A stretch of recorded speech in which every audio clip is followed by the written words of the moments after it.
des sorciers. Tulizimisha ile testament ya walozi. Mais aujourd'hui, Lakini leo comme le testament des sorciers est annulé, kama vile testament ya walozi neshanguka, aujourd'hui nous allons faire la pêche. leo tutenda kuloba. Amen. Amina. C'est vrai que le testament des sorciers est annulé. Ndiyo ile testament ya walozi neshanguka. Maintenant, il faut récupérer ce que les sorciers ont volé. Sasa inabidi kukombola yote walozi waliba maisha yako. Amen, amen. Amina. Toi qui m'écoutes aujourd'hui, Wewe kunanisikia leo, je t'apporte un message d'encouragement. mimi kunakuletea mjumbe ya odari. Il y a des gens, beaucoup de gens qui sont vraiment découragés. Kuko watu wengi sana wamepungukiwa. Amen. Amina.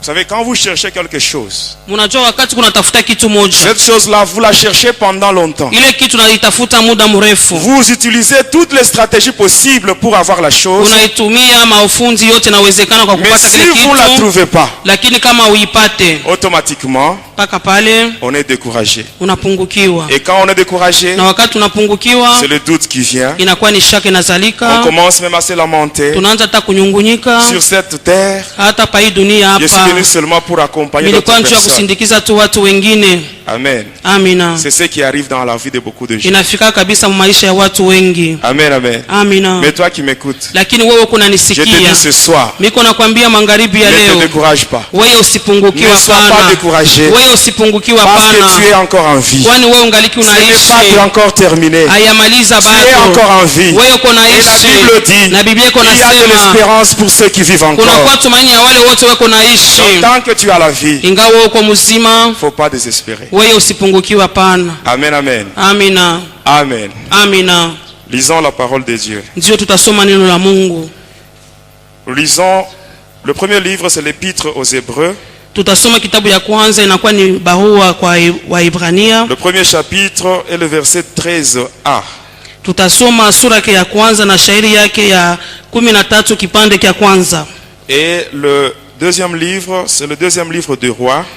Kitabu ya pili tutasoma ni Wafalme wa pili, Le chapitre 7, sura yake ya 7, du 6e jusqu'au 7e verset. tutaanza 6 mpaka 7. Le troisième et dernier livre, Kitabu cha tatu na cha mwisho c'est l'évangile selon Luc, inakuwa ni Injili ya Luka, le chapitre 5, shairi ya sura yake ya 5, du 4e jusqu'au 5e verset. tunaanza 5 mpaka 4 mpaka 5. Hébreux chapitre 1 verset 13a nous dit ceci. Assis-toi à ma droite jusqu'à ce que je fasse de tes ennemis ton marchepied. Ikaa kuume wangu mpaka wakati tafanya wadui wako kuwa kikanyangio yako. 2 Rois chapitre 7 verset 6 à 7, nous lisons au nom de Jésus-Christ. Le Seigneur avait fait entendre dans le camp des Syriens un bruit de chars et un bruit de chevaux, les bruits d'une grande armée. Ils s'étaient dit l'un à l'autre, voici, le roi d'Israël a pris à sa solde contre nous le roi des Étiens et le roi des Égyptiens pour venir nous attaquer. Ils se levèrent et prirent la fuite au crépuscule, abandonnant leurs tentes, leurs chevaux et leurs ânes, le camp tel qu'il était. Ils s'enfuirent pour sauver leur vie. Luc 5, versets 4 à 5 nous dit ceci.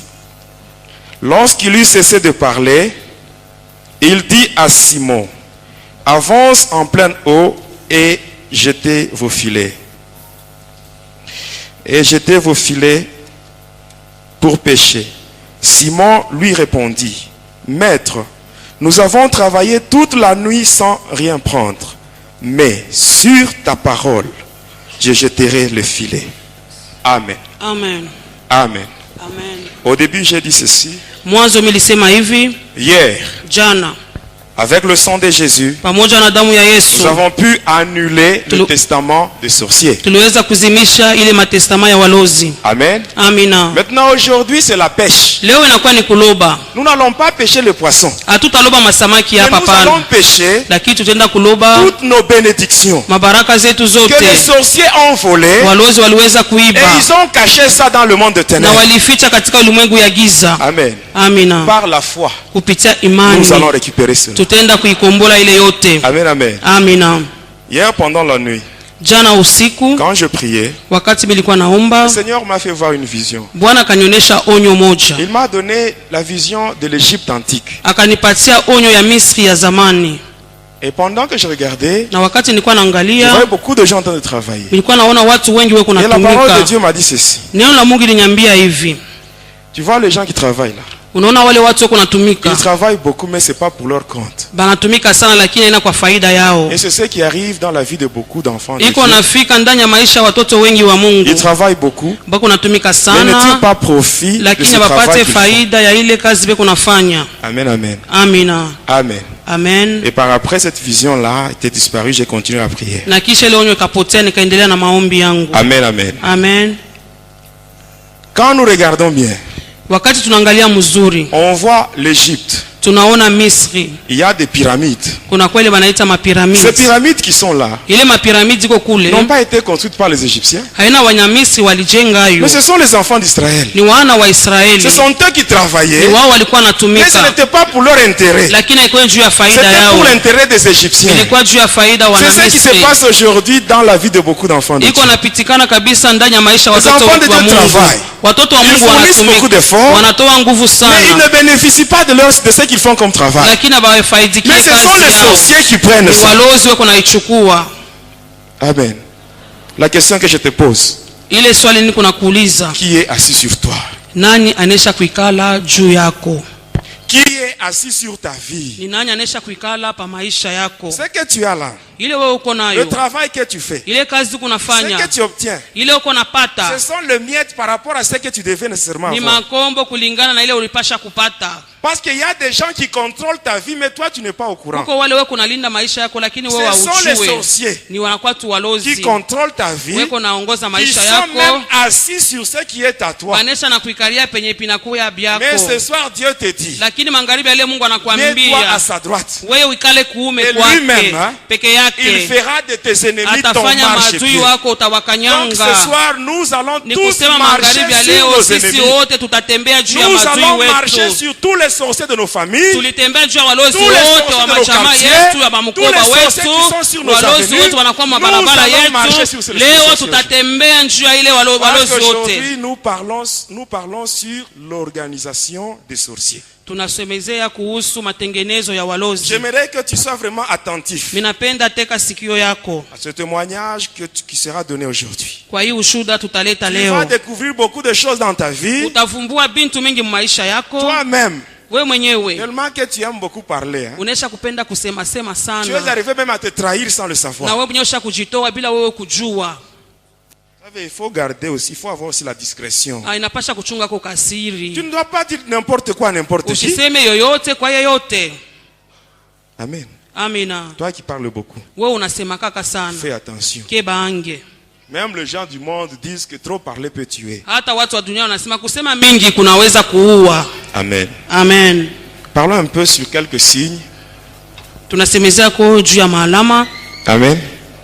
Quelques signes Maalama chache pour découvrir la sorcellerie dans les petits-enfants s'ils sont utilisés d'une manière kwa inconsciente. kuvumbua kusema aba batoto beko na buloji beko na batumia bo abajue pana. Premièrement, le premier signe, c'est Alama ya kwanza une forte distraction. asema mtoto kuna lingama sana. Deuxième signe, Tunaenda kuya pili, trou de mémoire. hakuna akili mkichwa. L'enfant oublie facilement. Huyu mtoto kuna saa yote. Vous lui dites quelque chose. Hein? Unamwambia kwa hiki, Après, si c'est 2 minutes, vous demandez la chose. dakika pili Il ne kisha connaît plus rien, il a tout oublié. ajue anasahau yote yenye ulimwambia.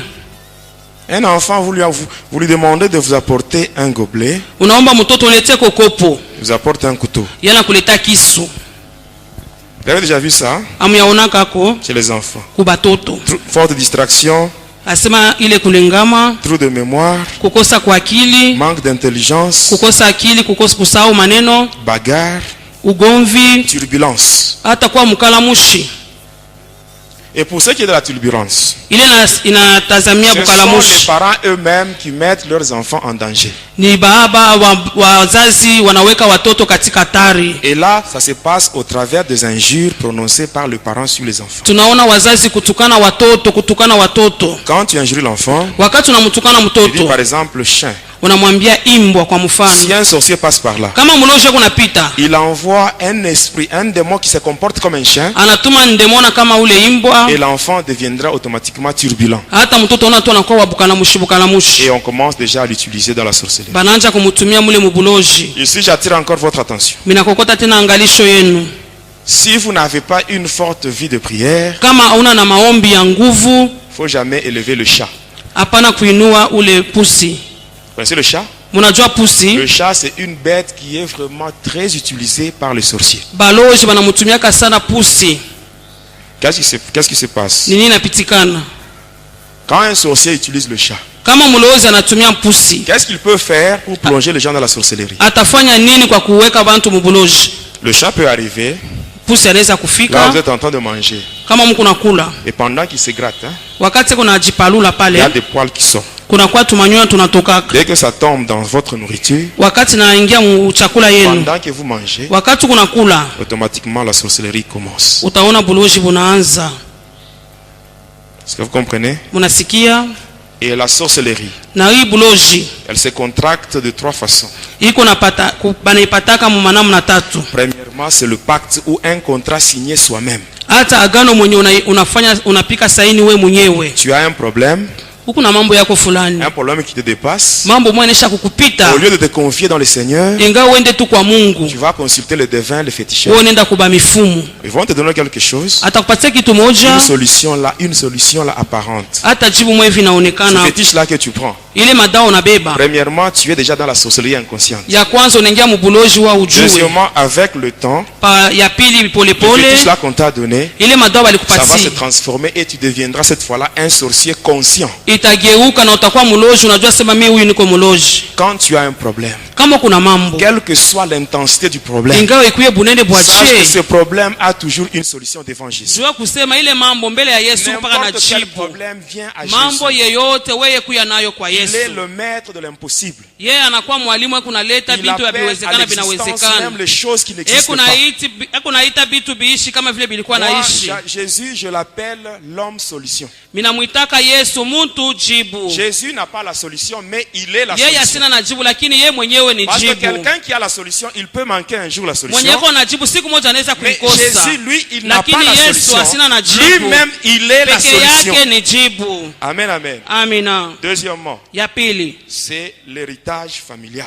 urithi wa majamaa. Faites attention. Kebeni On yange t'appelle, dit banakuita, non, c'est toi qui dois garder la famille. asema wewe ndio utachunga sasa Prends un peu jamaa. ça. Chukua wako Tu bifulani. deviens maintenant le chef de la famille. Wewe ndio unakuwa mkubwa wa On jamaa. te plonge dans la sorcellerie. Beko na kutumbukiza mubuloji. Et troisièmement, Ya tatu, c'est ici que j'insiste. hapa minakaza, Ici, j'attire votre attention. minakokota C'est angalisho ce yenu. qu'on appelle la sorcellerie par influence. Asema banaita buloji namna moja ya kusukuma. Tu n'as pas besoin d'être sorcier, Wewe uhitajie kwa lako muloji. mais on te fait entrer dans la sorcellerie sans ta volonté. Banakuingisha bila mapenzi yako. Et cette forme de sorcellerie se passe par le manger. Ile namna ya ile buloji kupita tu mubyakuria kuria.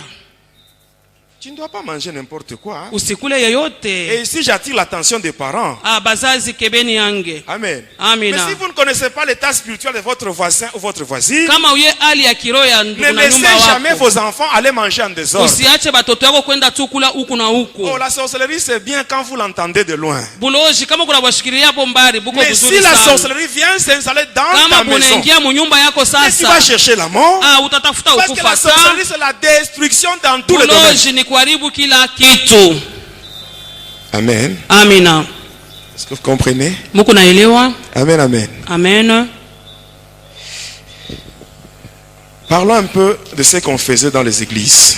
Tutasema ile tulikuwa nafanyaka mu makanisa. En tant que sorcier, Ingawa mulozi, le diable nous envoyait dans l'église. dans les shetani églises. alikuwa anatutuma mu makanisa. Tout cela pourquoi? Yote ile juu ya Parce que nini? l'église, Kwani c'est kanisa la partie visible de l'armée de Jésus-Christ. ni kipande kya kuonekana kya jeshi ya Yesu Il Kristo. faut maintenant rendre l'église inoffensive. Asema bafanye kanisa isipate kuya na nguvu. On avait des objectifs. Tulikuwa na mashaba yetu. Le premier objectif, Shaba ya kwanza, quand nous entrons dans l'église, wakati tunaingia tunaingia Le mkanisa, premier objectif, shabaha ya kwanza c'est rendre les enfants de Dieu ignorants de la parole de Dieu. kufanya batoto ba Mungu basijua hata neno la Alors Mungu. qu'est-ce qu'on faisait? Tulikuwa nafanyaka nini? J'attire l'attention des serviteurs qui prêchent ici. Bahubiri bote mnapitaka kwa kuhubiri, Ceux-là qui mfungule montent à la masikio, chair. wenye wanapanda juu ya mimbari. Si tu vois que tu ne marches pas dans la crainte de Dieu Kama unaona sema wewe utembee et que muoga tu wa n'as pas Mungu une vie de sanctification, na una na maisha ya il ne faut utakaso, pas monter à la chair. wewe usipande huku Parce juu, que tu vas rendre un très mauvais service à l'église. kwani utaleta tu kazi mubaya kwa Qu'est-ce que nous on kanisa. faisait? Tulikuwa nafanya Quand nini? nous entrons dans l'église, Kama tunaingia on mkanisa, est là dans la foule tuko pale mkunzi et avec le doigt, on commence seulement à presser le doigt comme ça. na bilole tu tuko nafinya Et finya tu. pendant qu'on fait ça, Wakati unafanya il n'y a hivi, personne qui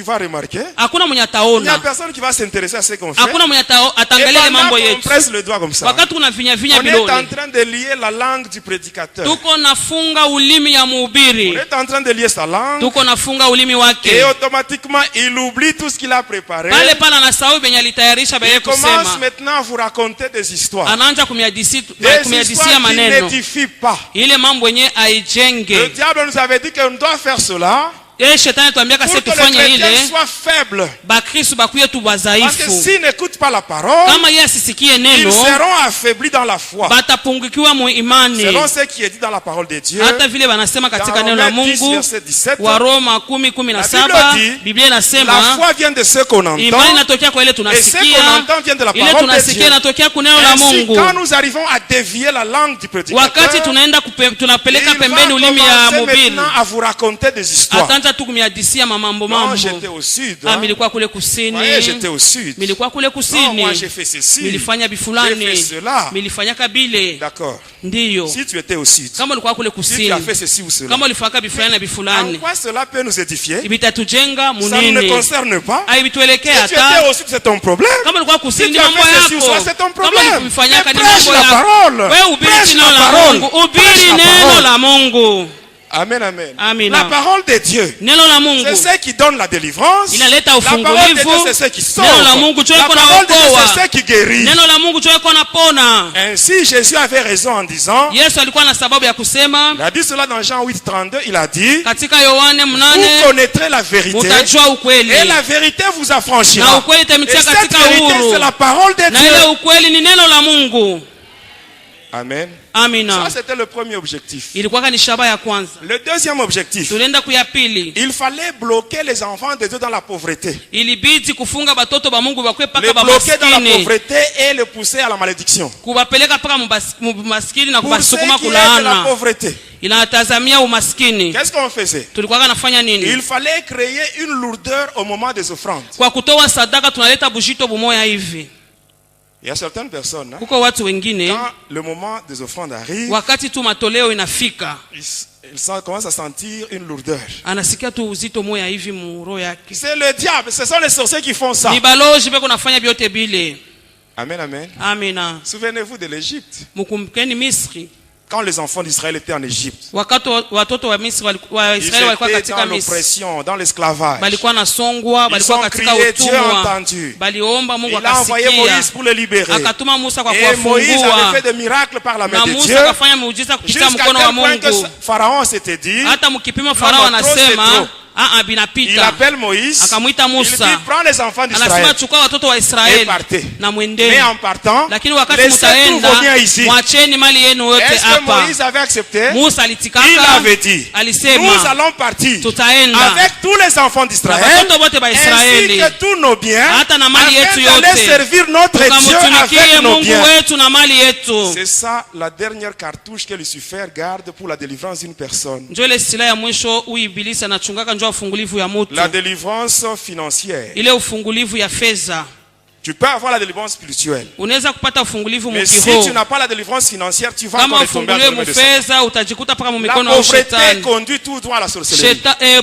Bumaskini bunapeleka hapa kubuloji. Quand tu es pauvre, Wakati wewe uko tu vas maskini, commencer à parler en mal sur ceux-là qui ont quelque utasema chose. paka bubaya njuu ya bale bote beko na Tu mali. deviens jaloux, Unakuwa na bwivu, signe de la sorcellerie. inakuwa ni alama ya inconsciente. ulozi inaingia. Tu as maintenant la haine. Unakuwa na chuki, C'est le diable qui est encore avec toi. ni shetani sasa. Amen. Amina. Mais pour ceux qui est dans la délivrance financière, Hata natazamia tu ufungulivu wa dois savoir fedha. donner à Dieu. Anja kumtowea Tu Mungu. dois savoir donner à Dieu. Umtowee Mungu. C'est ainsi que la Bible Ni dit. Biblia iko nasema. Dans Genèse 49, verset 25, Mwanzo makumi la ine Bible na dit tisa. ceci. Biblia iko C'est nasema. l'œuvre du Tout-Puissant qui te Ni bénira. kazi ya Mwenyezi Toutes les itakubariki. bénédictions. Mabaraka yote. Les bénédictions des cieux en haut, Asema les bénédictions mabaraka ya des juu eaux en bas, mbinguni, les hata ya bénédictions maji de ma mère chini, ainsi que le hata ya sein maternel. maziwa, yote Tout cela, yote c'est ile l'œuvre de l'Éternel. inakuwa ni C'est kazi ya l'œuvre de Bwana. l'Éternel qui Kazi bénit. ya Bwana njoo itakubariki. Amen. Alors si le diable nous avait dit, Alituambiaka si shetani, si les enfants de Dieu donnent, kama watoto wa Ils Mungu donnent leurs offrandes. wanatoa sadaka yao, non seulement ils vont quitter, non seulement ils vont briser la pauvreté, haina tu kusema watavunja umaskini, ils vont également récupérer bataenda pia tout kukomboa ce que j'ai déjà bloqué. yote mimi nesha kufunga. L'offrande parle. Asema sadaka kuna sema. Amen, amen. Amina. Et pour pousser les gens vers la malédiction, qu'est-ce que le diable nous avait dit? Kwa kusukuma bantu kulana, shetani tuambiaka nini? Il faut pousser maintenant les gens à faire des offrandes Musukume bantu bafanye ile matoleo, qui n'honorent pas Dieu. ile matoleo aimheshimu Mungu. La Bible dit, Biblia iko dans nasema, Malachie 1, verset 14, Malaki mwanzo, la Bible dit, Biblia iko nasema, maudit soit le trompeur alainiwe qui mudanganyifu. a dans son troupeau un mâle, Hata ule mwenye anakuwa na nzizi wake anakuwa na nyama mwanaume, mais qui sacrifie à l'Éternel une bête chétive. lakini amtoea Mungu kale kanyama kafupi. Tu as par exemple 5 000 francs en poche. Unakuwa kwa mfano na 5000 francs Au yako. moment des offrandes, tu prends 200, c'est ce que tu donnes à Dieu. Kwa saa ya kutoa unachukua tu 200 ndio Quand tu unampatia donnes Mungu. l'offrande, le problème ce n'est pas de se tenir debout et aller vers le Mambo panier. yana kusema usimame Le na kwenda problème est de savoir kukitunga. qu'est-ce que tu mets dans le panier. Mambo ni kusema unaweka nini mkitunga. Amen. Amen. Ça, c'était le deuxième objectif. Ilikuwa ni shaba ya pili Le ile. troisième, c'était bloquer le projet de l'église. Ya tatu ni kufunga tu matengenezo yote ya Qu'est-ce qu'on kanisa. faisait? Tulikuwa kanafanya On nini? avait des sorciers, Tulikuwa na wale de walozi, grands sorciers, balozi bakubwa. qu'on demandait, à qui on demandait Kule tulikuwa naomba de s'infiltrer dans le collège. bengieko katika kikosi. Ainsi, quand vous voyez dans l'église Kama munaona mukanisa, des gens qui se disputent pour avoir de bons postes, bantu beko nafukuzia kwa kupata macheo mzuri. sachez que là, vous avez affaire à des sorciers. Mujue sema bale kebe ange ni walozi. L'élévation vient de Dieu. Kunyanuliwa kunatokea ni kwa Comme c'est Mungu. l'église de Dieu, Kama vile ni kanisa ya Mungu, attendez que Dieu lui-même vous mette wewe à un poste. ongojea Mungu akupatie cheo Et quand moja. vous voyez des gens qui sont en train de se disputer Kama pour unaona occuper tel watu weko poste, napishana njoo apate fasi sachez que mzuri, là, vous avez affaire à des sorciers. ujue kusema bale ni balozi. Qu'est-ce qu'on faisait? Tulikuwa nafanyaka nini? Ce sont ces gens-là. Ni wale Quand watu ils s'occupent de tel poste, wakati weko na cheo ils ont le fulani, droit de participer à toutes les grandes réunions de l'église. beko na haki ya kuzuria kwa Et or, mkusanyiko dans yote ces ya grandes réunions, kanisa. c'est là où on doit étaler tous les Ni projets. katika ile mkusanyiko banafanya matengenezo Et yote. ainsi, la nuit, ils vont nous rejoindre. Sasa usiku wanakuwa Ils vont nous donner kutukuta, le rapport de tout ce qu'on a planifié comme projet. batatupatia ripoti ya yote walifanya kama matengenezo ya Et à kanisa partir de là, fulani. nous allons envoyer des démons Natokea pale tutatuma pour pousser mandemona, les gens à ne pas donner. tutasukuma bantu Parce basitowe. que l'église, pour son fonctionnement, Hata kanisa njuu ya kuendelea l'église a besoin mbele de l'argent, mes bien-aimés. inahitaji kabisa fedha, wapendwa. Amen. Amen. Mais c'est ce qu'on faisait. Ni ile tulikuwa kanafanya, On bloque. Les tunafunga gens ne donnent pas. watu Et wasitowe. Hata ile matengenezo le projet tombe aussi. na matengenezo pia yanayo inaanguka. Il faut faire très attention dans l'église. Tukebe yange sana mkanisa. Amen. Amen, amen. Amen.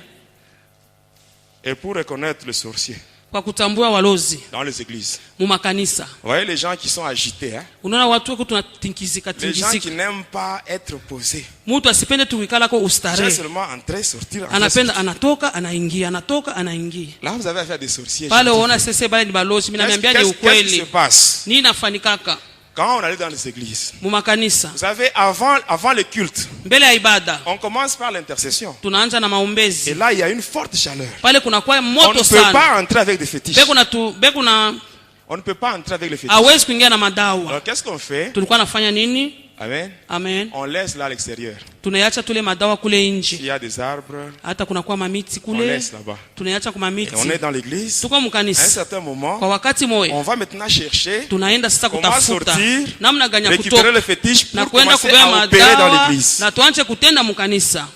Quand on voit les gens qui aiment faire le Kama va-et-vient unaona mtu anatoka sans naingia, raison valable, hakuna tu sheria tu.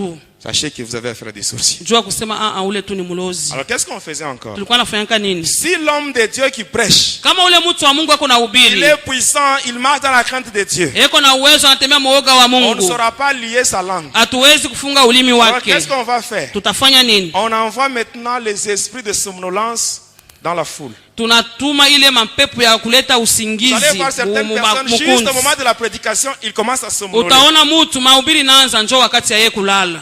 Vous n'avez jamais vu ça? Amuyaonaka? Ou bien qu'est-ce qu'on faisait? Tulikuwa nafanyaka On nini? peut commencer maintenant à faire des injections ou des piqûres mystiques sur les enfants. Tunaanza kutwanga batoto tumashindano. Tuko natwanga batoto mashindano. Utashika mtoto fulani analia huku, mwingine analia kule. Tunafanya yote juu bantu tu balengame. Quand il y a la distraction, wakati watu à ce wanalengama, moment-là, ils ne peuvent pas suivre la parole. abatafuata neno la Mungu yenyewe beko na ubiri.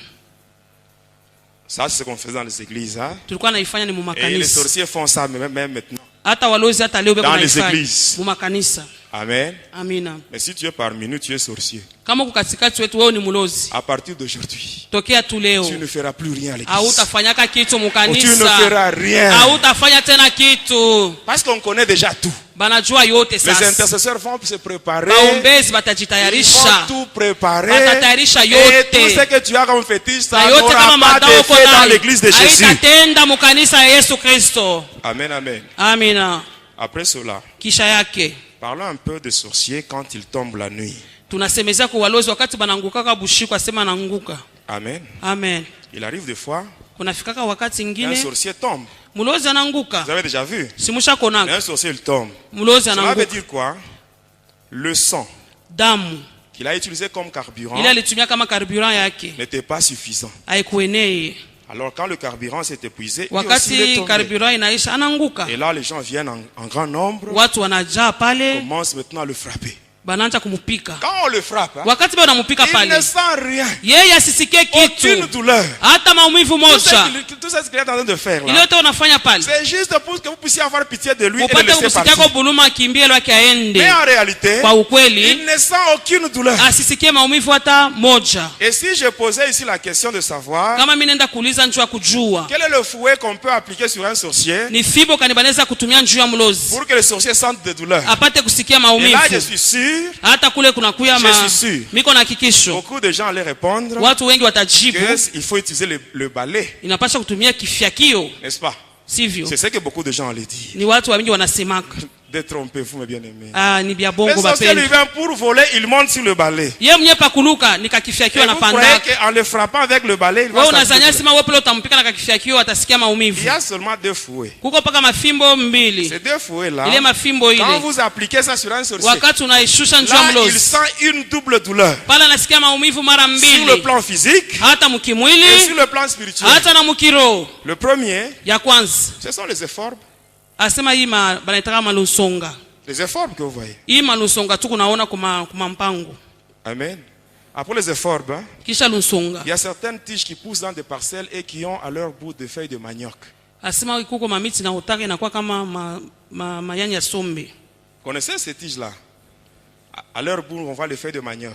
Kumwisho yao mtaona ni mayani ya sombe. Quand vous frappez avec ça, Kama unamupika na ile à cette fois-là, le sorcier sent une double pale douleur. pale anasikia maumivu mara mbili. Tu peux être parmi nous, tu es sorcier. Unaweza kwa katikati yetu uko mlozi, Un jour, tu peux tomber. siku moja unaweza nawe Les gens qui kuanguka. sont ici, ils viennent maintenant Watu de beko hapa découvrir le fouet qu'il faut banasikia utiliser. banayua fimbo gani batakubebea ile siku Et ce jour-là, na ile siku quand tu tomberas, hein, wakati utanguka on va appliquer ça sur toi batakupika mzuri. et tu auras chaud. Na utasikia mzuri sana. Amen, amen. Amina. Mais nous, en tant qu'enfants de Dieu, Kama sisi watoto wa nous Mungu n'avons même pas besoin de ces fouets-là. hatuhitaji hata kubeba ile fimbo. L'apôtre Paul nous dit ceci. Mtume Paulo anatuambia hivi, Ephésiens 6:12. Il Waefeso dit, nous n'avons pas à 6:12, lutter contre le sang et la chair, asema sisi hatutapigana na mwili mais na contre les damu, dominations, contre hata les autorités, mautawala, contre mamlaka, les esprits méchants. ile mapepo yote yote mchafu. Amen. Amen. Donc notre combat, c'est pas un combat charnel, mais c'est Vita un yetu combat qui est si ya mwili spirituel. lakini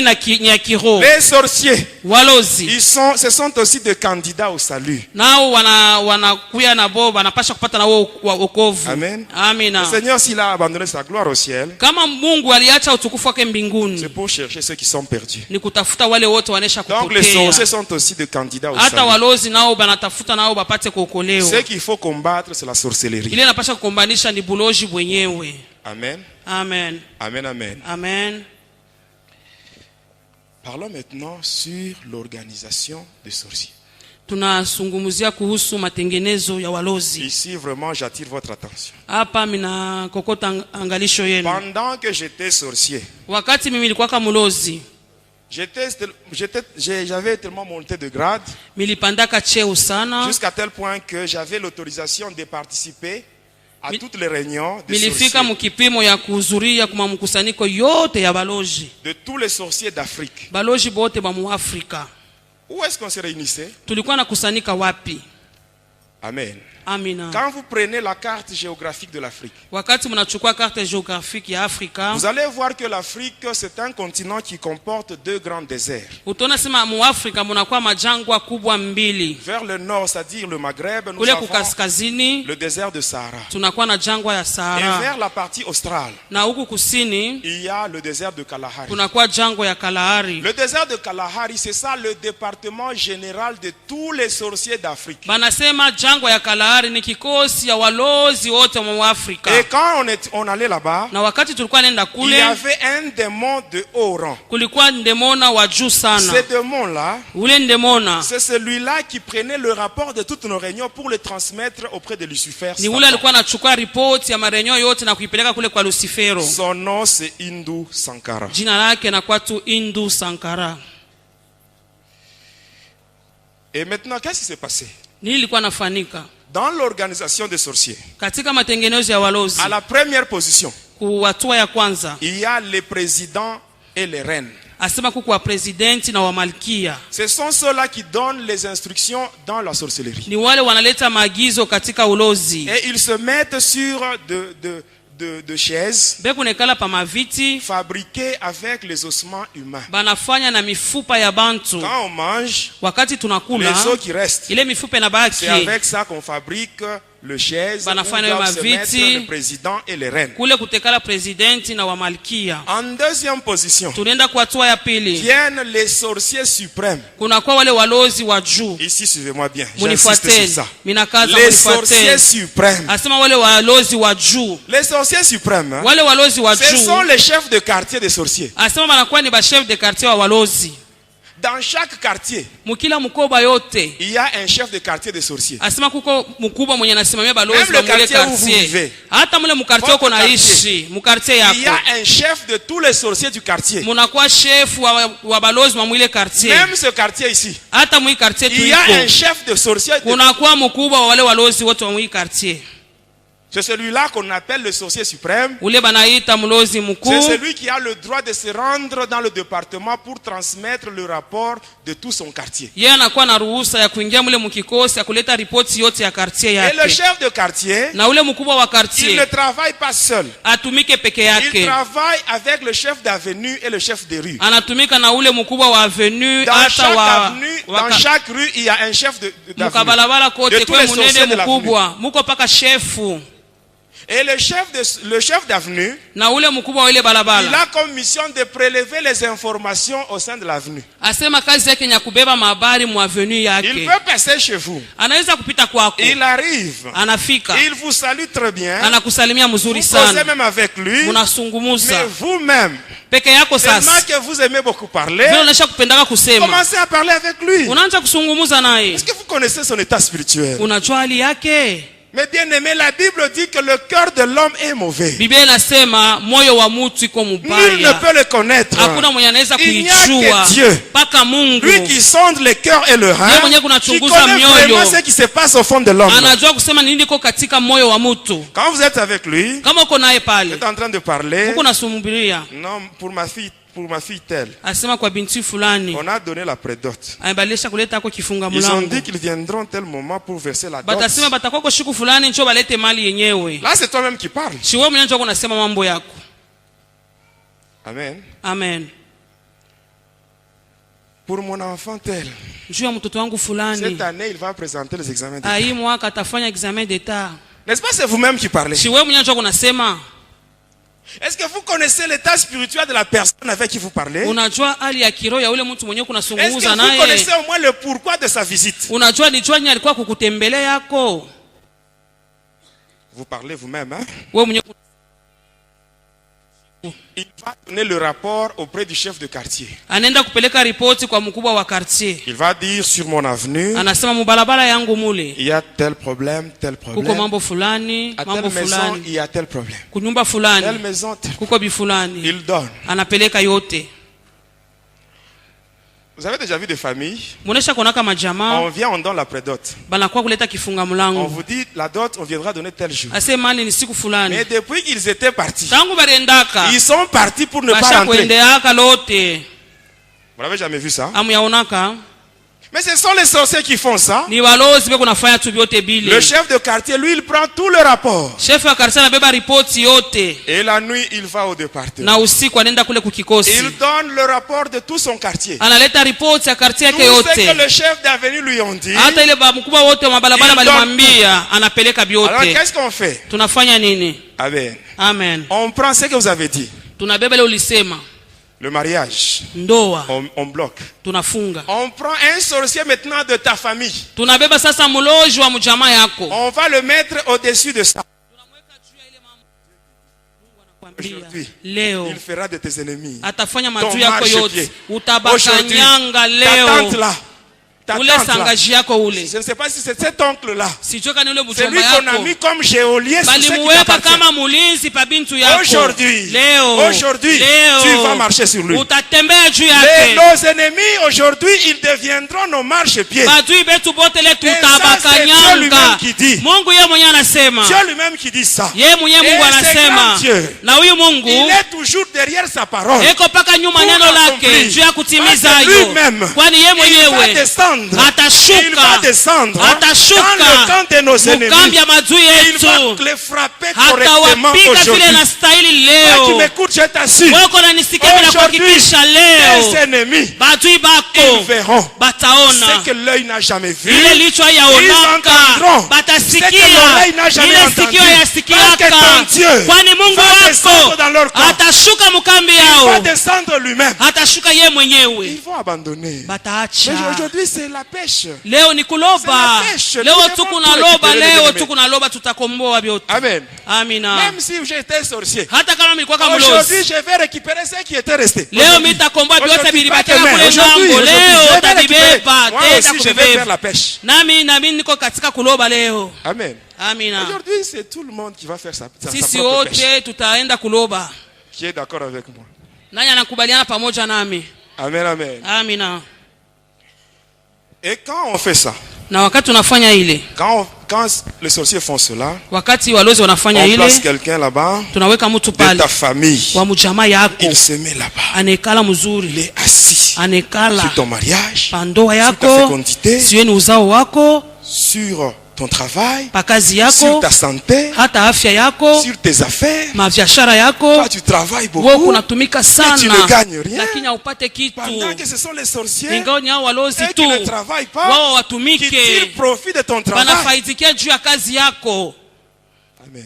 Amina. N'est-ce pas la Bible dit que l'ouvrier mérite son salaire? Biblia kunasema mtendakazi anastahili Mais quand nous mshahara wake. travaillons, Wakati tunatumika Nous devons nécessairement obtenir vraiment, nous devons tirer profit de ce que nous faisons comme travail. tunapasha kufaidikia kazi yetu tu kunafanya. Amen. Amina. Mais aujourd'hui, les sorciers, vraiment, ils auront chaud. Leo balozi Parce que batasikia leo. je sens qu'aujourd'hui, tu vas beaucoup prier. Miko nasikia kusema leo utaomba sana. Amen. Et quand on fait ça, Na wakati tunafanya ile pour un quartier, juu ya mkoba moja fulani on bloque tunaifunga. beaucoup de choses. Tunafunga bintu À mingi. partir des choses bloquées, Tokea ile vitu tunafunga. on établit des lois. Tunaweka po masheria. Et ces lois-là Na ile masheria vont ile régir le quartier. itaenda kuongoza sasa mkoba yote mzima. C'est ainsi que vous allez voir. Ni kwa maana mtaenda Il y a kuona certains quartiers kuko mamukoba où ingine les gens ne se marient pas normalement. bantu abengake mu Il y a mandoa. certains quartiers où les gens ne terminent pas les études. Utona bantu abamalizake masomo. Tu peux constater cela. Unaweza kuona ile Tu étais dans tel quartier. ulikuwa mu mkoba Les fulani. choses n'allaient pas. Bitu abikuwa Tu naendeka. essaies de changer de quartier. Unapima kwenda kwingine. Ceux qui n'allaient pas là-bas. Bila bikuwa naendeka kule. Amen. Amina. Comment ça allait de l'autre côté? Kule unaona binaendeka tu. Parce qu'il y a des lois Kuko ile que les masheria. sorciers ont déjà établies Walozi sur le quartier. wanesha kuweka juu ya kila mkoba yote. Amen. Amen. Mais comme nous sommes enfants de Dieu, Vile tuko watoto wa nous Mungu. n'allons pas déménager parce que les sorciers ont établi des lois. Sisi hatutaama kwani Mais wale nous walozi allons waneka prier et masheria. leurs lois seront Tutaomba supprimées na au ile nom de masheria Jésus. yao itavunjika katika jina la Yesu. Vous voulez déménager Unapenda kuama. pour craindre les sorciers. Uko nakimbia baloji. Pourquoi? Juu ya nini? Ce sont leurs lois que nous allons annuler. Tutaangusha ile masheria Nous yabo devons les yote. annuler. Tutaiangusha leo. Amen. Amen. Et après ça, Kisha yake quand on fait ça, kama tunafanya vile, qu'est-ce qui s'est passé encore, mes bien-aimés? nini kwa napitikana tena wapendwa? Amen. Amen. Toujours avec le sorcier suprême. Paka na wale walozi wa juu wale. Quand on veut aller Wakati tunapenda sasa kwenda dans le monde de ténèbres, katika ile ulimwengu ya giza, qu'est-ce qu'on faisait? tulikuwa kanafanyaka nini? Suivez-moi bien. Munifuateni. On utilisait le sifflet. Tulikuwa natumia On mafilimbi. appelle ça le sifflet d'appel. Banaita filimbi ya kuita nayo. Quand on siffle, Wakati tunapika tu, tous les sorciers inconscients bale balozi wabajue, aseme kuna balozi, viennent nous rejoindre. banakuwa kujiunga kwetu. On les transforme maintenant Tunawabadilisha sasa, en chevaux banakuwa wafarasi, pour utiliser comme moyen de transport banakuwa kama magari ambayo tutaenda nayo pour nous rendre dans le monde de ténèbres. kuingia nayo katika ulimwengu ya C'est ainsi giza. que tu te réveilles avec des douleurs au niveau de la colonne vertébrale. Unalamuka Le dos te mgongo fait yote mal nauma. parce que la nuit on t'utilise Usiku comme moyen de wote weye transport. banapanda juu banenda na weye. On faisait ça. Tulikuwa naifanya Et qu'est-ce qu'on faisait encore? na tulikuwa nafanyaka nini ingine? Si on est dans ce monde-là, Kama tuko kule ngambo, dans la joie, tuko mufuraha, dans la fête, pour la tunafete distraction, hata kwa kulingama tu, on prend les têtes des gens. tunabeba bichwa vya bantu, Ça devient maintenant nos ballons. inakuwa mafutubolo, makabumbu. Tu te réveilles avec des maux de tête. Unalamuka kichwa kikuna luma. Si on est là dans la fête, Kule ni pour feti se réjouir, kwa kufurahi tu. comme musique, Kama miziki on yetu commence à chanter. tunaanza kuimba, On prend les ventres des sorciers inconscients. tunabeba matumbo ya wale balozi waliosebe kuna buloji, Ça devient maintenant nos tam-tams. inakuwa mangoma, tunaanza kupika, Là, on va. tunapika pa matumbo, Tam-tam. inakuwa ni mangoma Tu te yetu. réveilles Unalamuka avec des douleurs abdominales. maumivu mumtumbo mote, Parce que ton ventre, on l'utilise comme tam-tam la nuit. tumbo yako inakuwa ni ngoma usiku. Qu'est-ce qu'on faisait toujours dans cette fête-là? Paka mwenye karamu yetu On prenait les jambes de gens, tunachukua hata miguu ya on watu, utilisait cela comme guitare. inakuwa kama gidara. C'est ainsi que vous allez voir certaines personnes avec des plaies qui ne se terminent jamais. Utaona bantu bene bilonda kumikulu Vous allez voir abishake, certaines personnes avec des problèmes de jambes, des utaona douleurs bantu de bene jambes. miguu paka kumaka kila shiku. Et les jambes, on les utilise la nuit Banaitumia kwa wakati wa comme usiku, guitare. inakuwa kama gidari yabo. Il y a d'autres qu'on prenait, Ingine tulikuwa na beba, on couchait avec eux. tulikuwa nalala nao, Et pendant ce moment-là, na ile wakati toi ile tu te vois dans ton rêve uko naona mundoto en yako, train de connaître des relations intimes. uko na sharatika Et pale, toi tu crois que c'est le rêve. wewe unasema ni ndoto n'est pas un kunafanya. rêve, c'est Haina ceux qui font ndoto, ça ni avec walozi pia kunafanya ile mambo na weye. Vraiment le Seigneur m'a tiré de loin. Mungu ananitosha mbali sana, Que son nom soit glorifié. jina lake Pour litukuzwe. la délivrance qu'il m'a accordée. Ile ufungulivu alinipatia Jésus, Yesu le véritable Dieu. anakuwa Mungu wa Un ukweli, Dieu compatissant. Mungu mwenye Un huruma, Dieu miséricordieux. Mungu wa Lent rehema, la colère mais riche en bonté. anakuwa upole kakasirani, Moi, je lakini anachana. l'appelle Minamuita Les dieux de la deuxième chance. Mungu wa bahati ya pili. Oh mes bien-aimés, Wapendwa les wangu, bontés de Dieu ne sont pas épuisées. wema wa Mungu aishe, Ses compassions ne sont pas leur asema terme. huruma yake haifike mwisho Elles se yake, renouvellent chaque matin. hata siku yote busubuhi Même anaifanya toi upya. qui m'écoutes, Hata wewe uko je unanisikia, témoigne la gloire de Jésus. niko nashuhudia ukubwa wa Si toi Mungu. aussi tu te retrouves dans ces choses, Kama uko katika ile vitu yote tunasema donne ta vie hapa, à Jésus. toa tu maisha yako kwa Il va te Yesu, pardonner. yeye atakurumia. Il est là. Heko hapa, Il a besoin de toi. anakuhitajia. Il est mort pour toi. Alikufa kwa ajili On yako, l'a flagellé. waliweza kumupiga, On a craché sur lui. Balimutemea hata mate juu yake. On a mis sur sa tête une couronne d'épines. Hata wakaweka taji la miba kichwani mwake. Il a reçu des clous. Dans ses mains, dans ses pieds. Baliweka misumari mumikono hata kumiguu yake. Yote juu yako tu. Il a besoin de toi. Anakuhitajia. Il est mort pour toi. Alikufa kwa ajili yako. Il est venu pour toi. Alikuja kwa ajili yako. Et pour moi. Hata kwa ajili yangu. Il m'a sauvé. Aliniokoa. Ce qu'il a fait pour moi. Ila alifanya juu yangu. Il est capable de le faire aussi. Yeye kunaiwezaje kuifanya juu yako? Amen, amen. Amina. Il y en a d'autres. Kuko wengine. On mangeait avec eux la chair humaine. Tulikuwa nakula nyama ya bantu. On mangeait avec eux. Pamoja tunakula nyama ya bantu. Dans ton rêve, tu te vois en train de manger. Mundoto kunaona kupaka na kuria. Tu crois que c'est normal. Wewe unasema ni usawa. Tu crois que c'est un rêve. Wewe unasema ni ndoto kunafanya. C'est la réalité, les ukweli. Amen. Amina. Après cela vient le troisième niveau ou la troisième position. Kisha hii kunakuwa kipindi ya tatu. Là, nous voyons les bourreaux. Kule tunaona les bourreaux. Tunaona wa bourreaux. Ceux-là qui sont chargés pour dépecer. Kazi ya wale bantu ni kukatakata tu. Ici, suivez-moi bien. Munifuateni. Qu'est-ce qui se passe quand les sorciers veulent tuer une personne? Nini nafanikaka wakati walozi wanapenda kuua mtu? On commençait d'abord par envoûter la personne. Tunavuta kwanza ule mtu. On vole son ombre. Tunaiba kimvuli yake. Et après, na kisha yake, la personne mourra. Ule mtu atakufa. Quelque temps après. Kisha masiku. Et lorsque la personne mourra, wakati atafariki, vous allez prendre son corps. Mnabeba mwili wake. Et vous allez l'enterrer au cimetière. Mnaenda kuizika kule kwa makaburi. Vous rentrez. Mnarudi. Vous rentrez. Mnarudi. Amen. Amen. Mais la nuit, sasa usiku, tous les sorciers walozi wote qui étaient dans ces complots bale bariua ule muntu vont se réunir la nuit au cimetière. Banakusanyika kule kukaburi bushiku. Et c'est ce qu'on faisait. Ni ile tulikuwa kanafanya. Quand on arrive là-bas, wakati tunafika on kule, entoure la tombe de la victime. Tunazunguka mwenye ule balizika. On prend le fouet. Tunachukua fimbo. Le fouet d'appel. Ile fimbo ya kuita nayo. On va frapper sur la tombe 3 fois. Tutapika pakaburi mara 3. Lorsqu'on frappe, wakati tunapika, la personne que vous avez enterrée, ule mtu mulizika, cette personne sort. Ule mtu anatoka. Et là, on lui remet son ombre. Na pale tunamrudisha kimvuri yake. La personne devient consciente. Ule mtu anakuwa na dhamiri wazi. La personne là est capable de reconnaître tous les sorciers qui l'entourent. Hata ule mtu unawezaje kuvumbua walozi wote wanamzingira. Celui-ci c'est mon oncle. Unasema huyu ni mjomba. Celui-ci c'est notre voisin. Ule ni jirani c'est le père de tel. Huyu ni fulani ni fulani. Il reconnaît.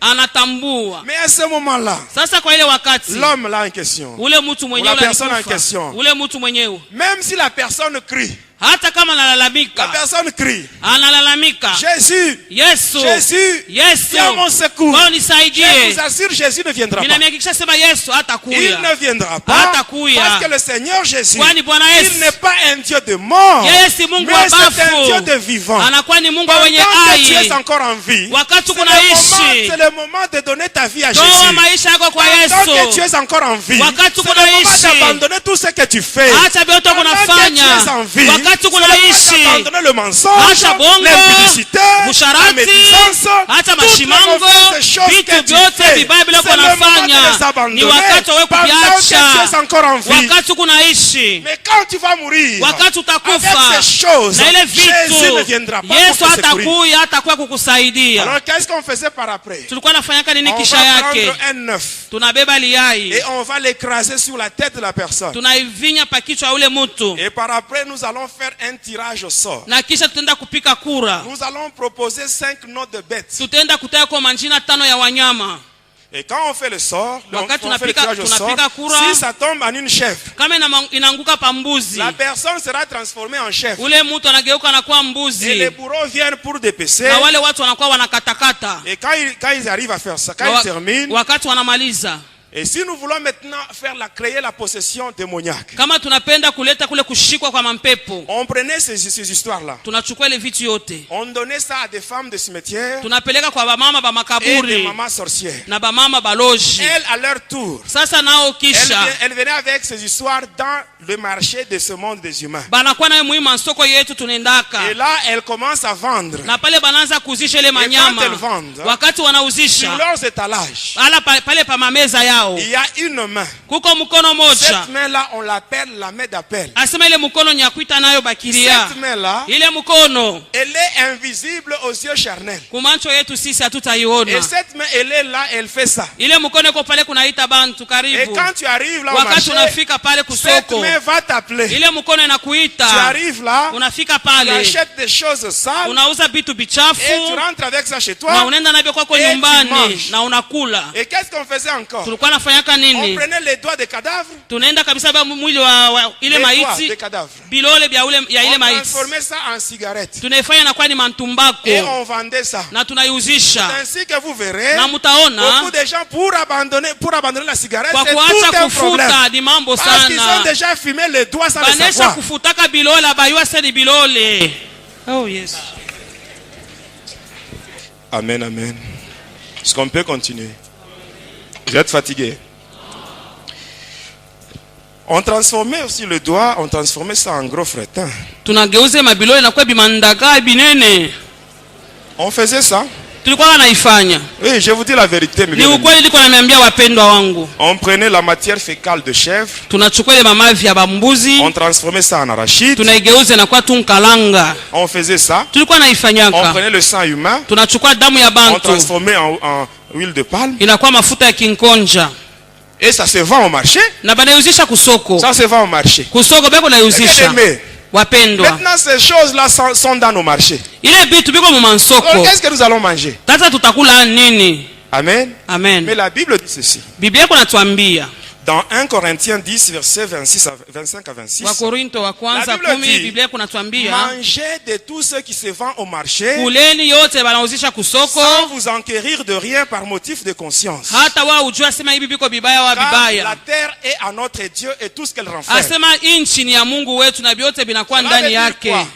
Si on est enfant de Dieu, kama tuko watoto wa Mungu, un vrai chrétien, Mkristo wa on kweli, est habité par le Saint-Esprit. hata Roho Mtakatifu iko ndani yetu. Wakati unaenda kusoko, avec le Saint-Esprit dans ton corps, pamoja na Roho Mtakatifu katika, cette main d'appel ne peut pas attirer le Saint-Esprit. Ile mkono haiwezi kuita Roho Mtakatifu. Haiwezi kuita Roho Mtakatifu. Roho Mtakatifu itakupeleka mpaka kule kuko vitu safi. Na kama unanunua, utakula, utapata mapepo mchafu juu yako. Mais si tu sens que tu n'es pas vraiment dans une bonne relation avec Jésus, kama unasikia sema wewe hauyaeneana pamoja na Yesu, ça c'est un problème sérieux. Pale ni mambo ya nguvu sasa. Et quand tu achètes quelque chose, na wakati utanunua kitu moja, tu rentres avec ça à la maison. Unakwenda nayo kwako. Avant de manger ça, mbele ya kuikula, prie sur ça. Uiombe yeko. Biblia kunasema dans 1 Timothée chapitre 4 verset 5. Timotheo wa kwanza 4:5. Tout est sanctifié par la prière. Yote imetakaswa na maombi na kupitia neno la Mungu. Amen, amen. Amen. Amen. Amen. Quand on était sorcier, wakati tulikuwa walozi, on mangeait la chair humaine avec le foufou. Tulikuwa nakula nyama ya bantu na bukari. Mais dans ce monde-là, je n'avais pas vu de champ de maïs. Kule ulimwengu kwake mashamba ya mindi. Il n'y avait même pas de moulin. Akwake hata moulin. Où est-ce que les sorciers trouvent la farine pour balozi banapataka bunga wapi ya kuipika na bukari yabo? Ici, suivez-moi bien. Munifuateni. À chaque entrée de chaque marché, asema kwa kuingilia kwa soko yote, les sorciers ont déjà placé leur filet. Walozi wanesha kutia mamakila yao. Quand vous entrez, wakati unaingia, vous achetez par exemple la farine. Wewe unauza kwa mfano bunga yako. Par exemple, vous achetez 2 seaux. Unauza kwa mfano mambeketi mbili. Quand vous sortez, wakati unatoka, arrivez au niveau du filet que vous ne voyez pas avec les yeux charnels. Unafika pa ile makila hautaiona na mancho yako. On divise par 2. Banagawanya vipande viwili. Il y a une partie qui reste. Kuko kipande moja kile kinabakia. Wewe unaenda lwako. Quand vous regardez, kama unaangalia, il y a encore 2 seaux. mnakuwa mambeketi mbili. C'est toujours 2 seaux. Inakuwa kama mambeketi mbili. À manger. Unapika chakula sasa. Vous préparez. Unapika. Commencez à manger. Unaanza kula. Et pour un certain moment, vous vous rendez compte que vous terminez tout, mais vous n'êtes pas rassasié. Unaona sema unamaliza bukari bote lakini haushibe. Vous n'avez jamais constaté ça? Amuyaona kako? Parce qu'il y a une partie qui reste dans le filet. Kuko kipande moja kilisha kubakia kule kumakila. Et la nuit, les sorciers viennent maintenant récupérer tout. Sasa bushiku banakuwa kubeba yote. Pour faire leur foufou. Banenda kupika na bukari yabo. Amen. Amen. Nous sommes capables de mettre les sorciers en jeûne. tunaweza kuweka tunaweza kufungisha Oui, chakula nous sommes walozi. capables de le mettre en jeûne. Tunaweza kuwafungisha chakula bawezi kula. J'aimerais que toi qui m'écoutes, Wewe uko à unanisikia. partir d'aujourd'hui, que les sorciers ne puissent plus consommer ta farine. Balozi bashikurake Qu'ils ne bunga puissent pas consommer. bwako. Bashikakuri yake. Sisi kama sisi wote hivi tunafanya ile. Mais ils vont entrer en jeûne, hein? Batakuwa banafunga chakula yabu. Amen. Amen. Ils vont rester seulement en train de manger la poussière. Batakula tu mavumbi. Parce que quand ils mangent la chair, Wakati wanakula nyama, ils mangent la poussière sans le savoir. bebo nakula mavumbi bila kujua. Amen. Amina. Quand une personne meurt, Wakati mtu anakufa, le corps qui reste, ile mwili et Dieu inabakia. a dit que tu es poussière, tu retourneras à la poussière. Wanasema kwa mavumbi Pour ceux utakuja qui kwa restent là, c'est la mavumbi. poussière. Ile inabakia pale ni Et quand mavumbi. ils mangent la poussière. Wakati wako nakula ni Ils mavumbi, mangent la bebo nakula poussière. ni Il mavumbi. faut les laisser manger la poussière. Tubache Et bakule non pas la mavumbi. farine. Hapana bunga. À partir d'aujourd'hui, Tokea leo, Amen. Amen. Quand tu vas au marché, wakati unaenda kusoko, déjà à la maison tu pries, tu envoies tokea les feux kunyumba dans yako, le omba, filet que les tuma sorciers mettent. moto kule makila yote Envoie les lungule. feux, Tuma que leur moto. filet ne puisse plus retenir la farine. Ile makila bo sibambe tena Que bunga. leur filet soit brûlé par le feu. Ile makila bo ilungushe na moto. Et quand ils n'auront plus à manger, Wakati watakosa chakula, ils vont prendre la décision de venir au Seigneur. batachukua mpango ya kutoa maisha yao kwa Yesu. Amen. Amen. Il peut arriver un moment, Unaweza kufika wakati moja, on vous dit, banakwambia, une personne vous dit, mtu moja anakwambia, j'ai vu quelqu'un, miliona kwa mtu moja j'ai vu fulani, telle personne. miliona fulani. Et vous vous répondez en disant, Wewe unajibu na non, la kusema, personne dont tu parles, ule mtu kunasema, cette personne est déjà morte. ule mtu anesha On l'a kufaka, déjà enterré. tunaisha na Mais kumuzika. l'autre vous dit, non, je l'ai vu. Mwingine anasema hapana, mimi nilimuona. Qu'est-ce que cela signifie? Ni nini Cela veut ile? dire que le sorcier, on l'a déjà sacrifié, Ni kusema banesha kumtoa, mais on ne l'a pas encore mangé. bado abaya mukula. La personne qui l'a sacrifié, Ule mwenye on alimutoa, va lui remettre cette personne batamrudisha ule et il mtu, va l'utiliser. atenda tu kumutumia, Soit à la pêche, hata kule kukuloba soit au samaki, champ, hata kumashamba, soit à la chasse. hata kule Et kukuwinda. pendant ce temps-là, Na ile wakati on ile peut même le voir. unaweza hata kumuona Alors, hivi. si la personne maintenant se fatigue, Kama ule mtu c'est anachoka, à ce moment-là sasa kwa ile wakati qu'on va maintenant l'achever et manger son corps. batamuua, batakula mwili wake. C'est ce qui se passe. Ni ile inafanika. Mais quand les sorciers, Wakati s'il walozi y a des sorciers qu'on veut faire monter de grade, kama wanapenda kuwapandisha kwa macheo, à ce moment-là, kwa ile wakati on ne va sasa pas transformer la victime en une bête. abatafanya ule mtu akuye nyama, On laissera la victime telle qu'elle est. batamwacha paka vile eko. Et là, il y a des grosses marmites. Asema kunakuwa machungu kabambi, Et à l'intérieur, il y a de l'eau à l'ébullition. hata muko maji inatokota sana. Et ces marmites sont posées sur le feu là de bois. Ile machungu wanaweka pa moto ya kuni, On prendra la victime. batachukua ule mtu On va la jeter dans cette marmite. banamutupa mwile chungu. La personne mourra suite aux douleurs. Ule Elle mtu sentira atakufa dans la kupitia marmite. ile maumivu, atashikia mwile Et mma ya après, on moto. va l'enlever de là. Kisha Et on va batamutosha, commencer maintenant à dépecer son corps. kisha batakatakata Et les mwili sorciers qui wake. veulent monter de grade vont manger la chair humaine à l'état normal, à l'état Asema humain. bale bantu bale balozi wanapenda kupanda cheo, batakula ule mtu paka vile Maintenant, eko. si on veut créer une autre forme de possession, Kama wanapenda kufanya tena aina nyingine ya on peut tuer kushikwa, qu'une personne.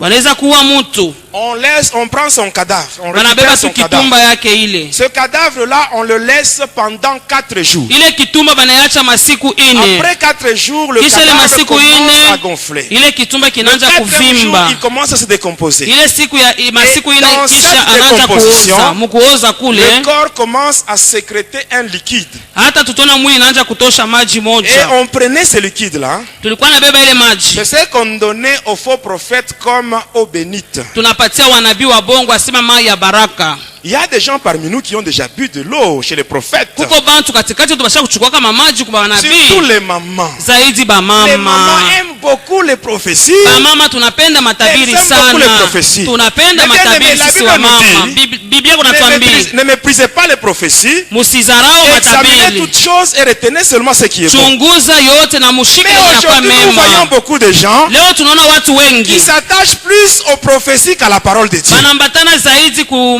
matabiri ingawa kuneno la Mais Mungu. bien aimé, la prophétie par excellence, c'est la parole de Dieu. Matabiri ya kweli ni neno la Mungu. C'est ce qu'on faisait avec les faux prophètes. On leur donnait cette eau-là et les gens allaient chercher ça. Les faux prophètes. Et beaucoup de gens croient que la délivrance, c'est quand on te donne de l'eau bénite, tu bois. Quand on te donne de l'huile tu bois. Ou bien si on te fait passer sur le feu, et là on a la délivrance. Non mais bien aimé, ce n'est pas ça. La puissance de Jésus n'est pas dans l'eau. La puissance de Jésus n'est pas dans l'huile. La puissance de Jésus n'est pas dans le feu. Mais la puissance de Jésus elle est dans la parole. La parole de Dieu. C'est ça la puissance de Jésus. Si tu as Jésus dans ta vie, tu n'as pas besoin de l'eau. Jésus lui-même, il est la source d'eau vive. Si tu as Jésus, tu n'as pas besoin de l'huile. Parce que le mot Christ signifie celui qui est loin. Voilà pourquoi Jésus a dit, l'Esprit du Seigneur est sur moi. Il m'a loin pour annoncer la bonne nouvelle, pour proclamer la délivrance aux captifs, pour proclamer le recouvrement de la vie aux aveugles. L'Esprit du Seigneur est sur moi. Quand tu as Jésus, tu n'as pas besoin de l'huile. Quand tu as Jésus, tu n'as pas besoin du feu. Parce que Jésus lui-même, il est un feu dévorant. Quand il entre en toi, il va consumer tout ce qui est négatif. Parce que lui-même, il est un feu.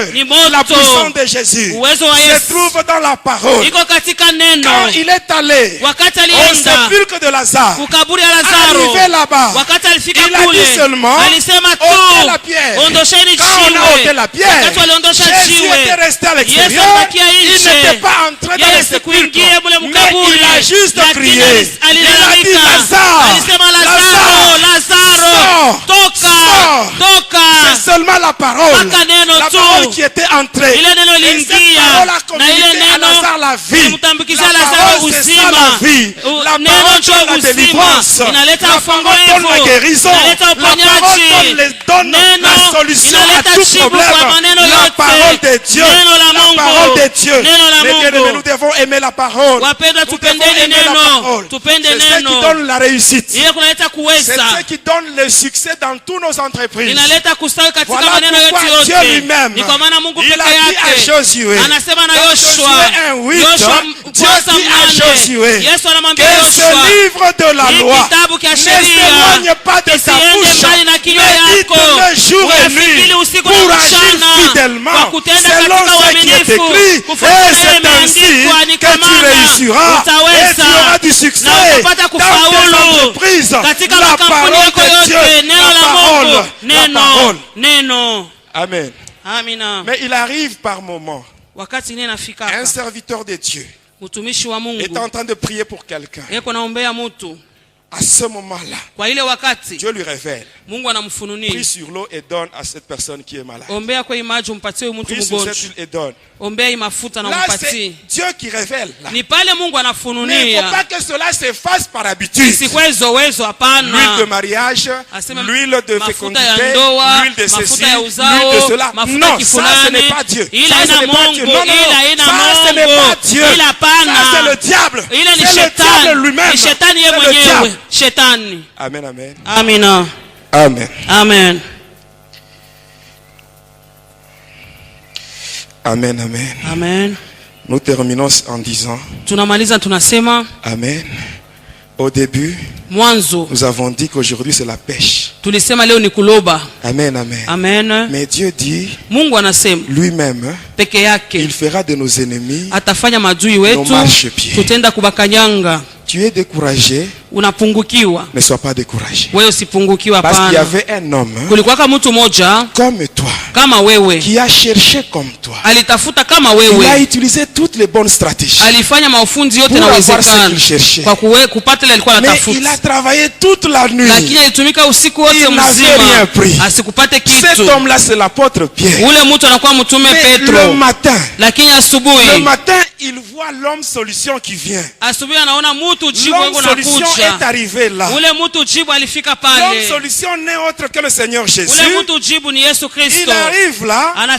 Il monte dans la barque de Pierre. Il y avait une foule de gens qui voulaient entendre la parole de Dieu. Alors Jésus, pour être à l'aise, afin de prêcher, il a pris la barque de Pierre. Ce que Jésus faisait, c'était l'œuvre de Dieu. Mais il est monté dans la barque de Pierre. Pierre n'a pas hésité.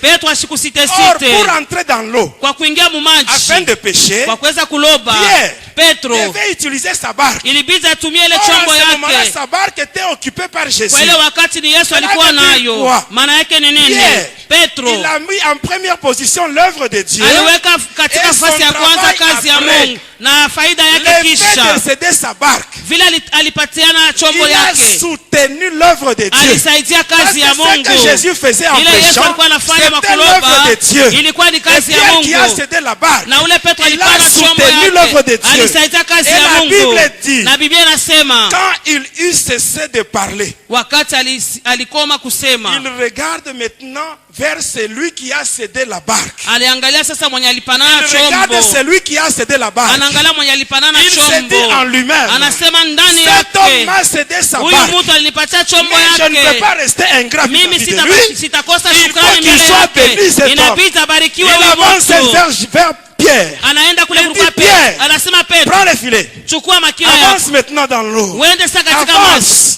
Jette le filet pour pêcher. Mais Pierre dit à Jésus, Seigneur, nous avons travaillé toute la nuit sans rien prendre.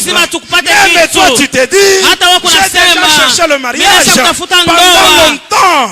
Je n'ai pas encore trouvé. Mais je ne connais que des déceptions. J'ai déjà trouvé le travail. J'ai déjà donné la demande d'emploi par-ci par-là, mais il n'y a pas une suite favorable. J'ai déjà cherché sans rien trouver, mais il se retourne. Il dit, mais c'est toi qui le dis, c'est toi qui le dis, c'est toi qui le dis. Il réalise, celui qui me parle, celui qui a créé le poisson que je cherche, celui qui a créé la rivière, celui qui me parle, il est toujours derrière sa parole, il est toujours derrière sa parole pour l'accomplir. Celui qui me parle, il n'est pas un homme pour mentir, ni un fils de l'homme pour se repentir. Celui qui me parle, en lui, il n'y a ni changement, ni ombre de variation. Celui qui me parle, lorsque la parole sort de sa bouche, elle ne retourne pas chez lui sans produire des effets. Comme celui qui me parle, il dit à Jésus, sur ta parole, sur ta parole, sur ta parole, sur ta parole, je jetterai mon filet. Sur la parole de Jésus, sur la parole de Jésus, jette ton filet.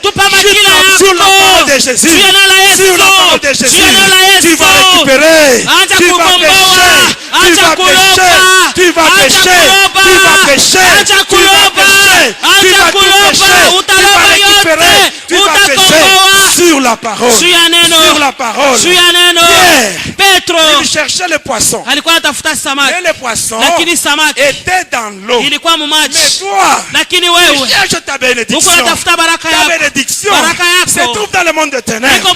Mais Dieu il te dit ceci, aujourd'hui, moi-même, je vais descendre dans le monde de tes ennemis. Je ferai de tes ennemis ton marchepied. Je ferai de tes ennemis ton marchepied. Je vais le frapper. Je vais le frapper. Et quand je le frappe, ils vont tout laisser. Ils vont tout abandonner. Comme les Syriens. Comme les Syriens. Ils avaient tout abandonné. Et ainsi quand ils abandonnent tout, toi, tu prends ton filet sur la parole de Jésus, tu jettes dans le monde des ténèbres, tu récupères tout ce que les sorciers ont volé, tu récupères tout, et cela au nom de Jésus. Que Dieu vous bénisse.